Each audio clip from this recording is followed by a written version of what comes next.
ever get that gut feeling that, the game is rigged? That maybe the institutions were supposed to count on the courts, the media, even relationships. Sometimes they just operate by rules that seem, well, stacked against you.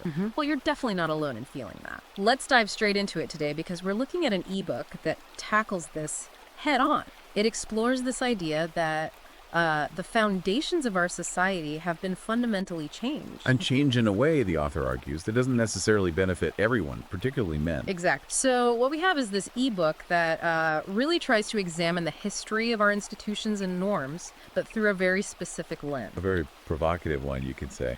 The core argument presented is that feminist and Marxist ideologies have really reshaped these structures. And the result, tangible disadvantages for men in, well, quite a few areas of life.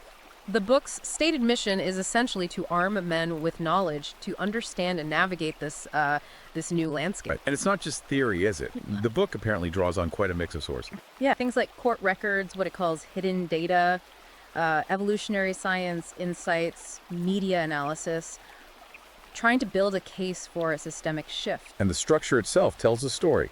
You look at the chapter titles. The Marriage Plantation, Guilty Until Proven Innocent, Secret Family Courts, Feminist Cultural Marxism, Male Suicide Epidemic, and it finishes with the Red Pill Roadmap. Definitely signals the direction. It suggests a real deep dive into these themes from a, let's say, distinct viewpoint. A very distinct viewpoint. So if this sounds like something you want to explore further, we really encourage you to check out the full ebook. You can find it on Amazon Kindle and Google Play Books. And hey, while you're thinking about it, hit that like and subscribe button for a show. We do deep dives like this regularly. Absolutely. And for more along these lines, you should also follow @Conrad Riker over on Substack. Okay, let's get into the first big topic, the marriage plantation. Wow, that title alone sets a tone. It really does. It immediately frames marriage not as a partnership necessarily, but as potentially disadvantageous for men in the modern context. And they back this up apparently with stats like the claim that 73% of alimony victims, their term, are men. Right, and they link this directly to no-fault divorce laws. Yeah. The interpretation here is key. The book argues the legal system makes men financially vulnerable in divorce,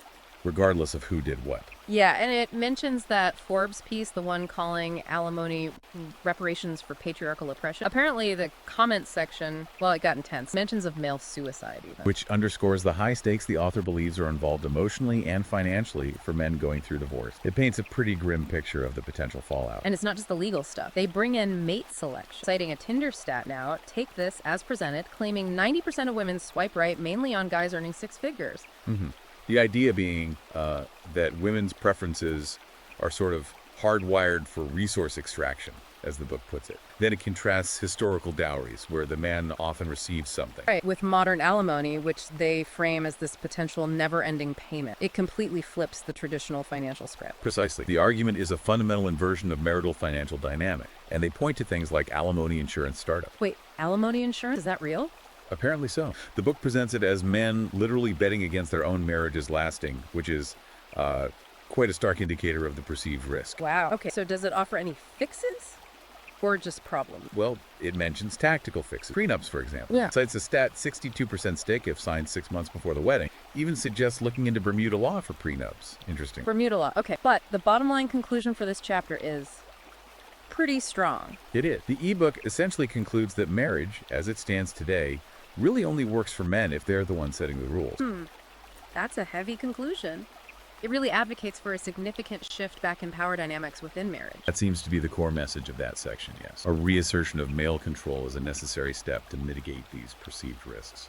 All right, let's shift gears. The next chapter, Guilty Until Proven Innocent. This one tackles the justice system, or at least perceptions of it. Yeah, it argues that a fundamental principle, innocent until proven guilty, is being eroded. It uses examples like a college student supposedly expelled just for ghosting someone. Ghosting, expelled. Seriously. That's the example given. And Title IX tribunals are brought up as well, suggesting a departure from traditional due process, especially on campuses. And then there's that statistic, the claim that 1 in 10 men face false accusation. Which is a really jarring number, if accurate. The book even mentions that false accusation prank trend on TikTok. Oh, I think I heard about that. Terrible. Right.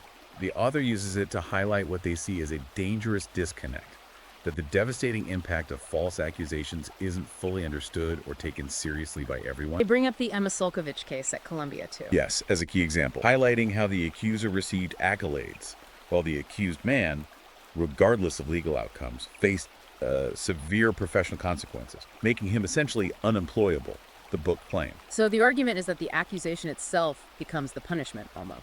That's the implication, that the process or the public reaction can inflict damage even without a formal finding of guilt.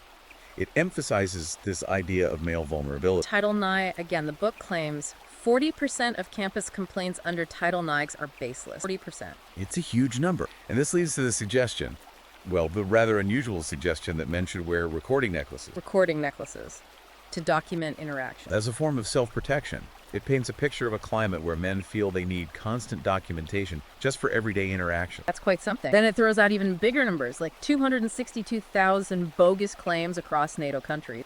And that wild story about the Carano guy. The microwaved cat, which turned out to be a parakeet, and he lived in a yurt. Yeah. It sounds almost unbelievable, but it's used to illustrate the potential for absurdity and injustice within these systems.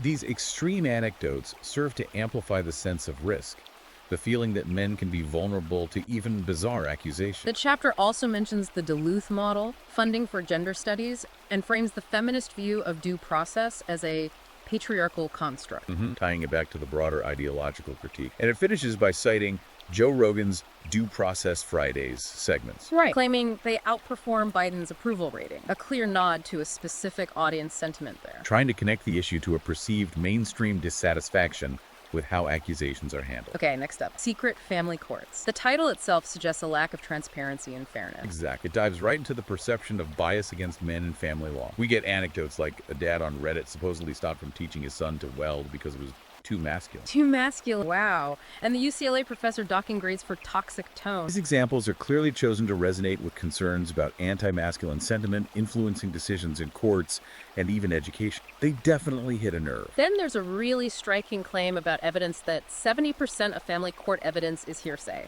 compared to just 2% in criminal cases. That disparity is presented as a major issue, suggesting lower standards of proofs in family court that, the author argues, disadvantage men. And the anecdotes get tougher. The Texas dad whose toddler's drawing was called Child. Yes, or the Colorado mechanic losing his home after divorce. The Michigan guy supposedly trading toolboxes for gavels in protest. Symbolic. It all paints a picture of lost agency, lost livelihoods. Devastating consequences, presented as stemming directly from these court processes. And it keeps going. The Minnesota dad and the Big Bird incident. The Florida father jailed for missing child support while he had cancer.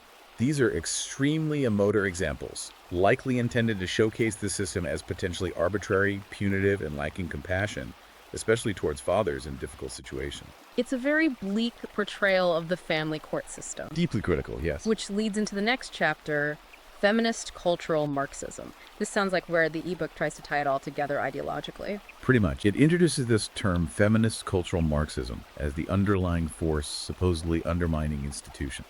It draws that parallel. Proletariat versus bourgeoisie becomes oppressed identities versus straight white men. Right, reframing social conflict through that specific lens. This is definitely getting into heavy theory. It is. And it uses examples that might seem disconnected at first, like the idea of feminist algebra, where 2 + 2 = 5. Okay. Or the backlash against Disney's Snow White remake, suggesting Hollywood is maybe starting to feel pushback against this perceived agenda. And it mentions alumni suing universities over donations being used for activism. Yes, and the poor job prospects claim for gender studies grads. These are presented as real-world consequences of this ideology taking hold in institutions. They highlight MIT reportedly cutting its gender studies program, followed by a spike in robotics engineering enrollment, 18%. And Pew Research data showing STEM grads supposedly out-earning grievance studies majors by 150%.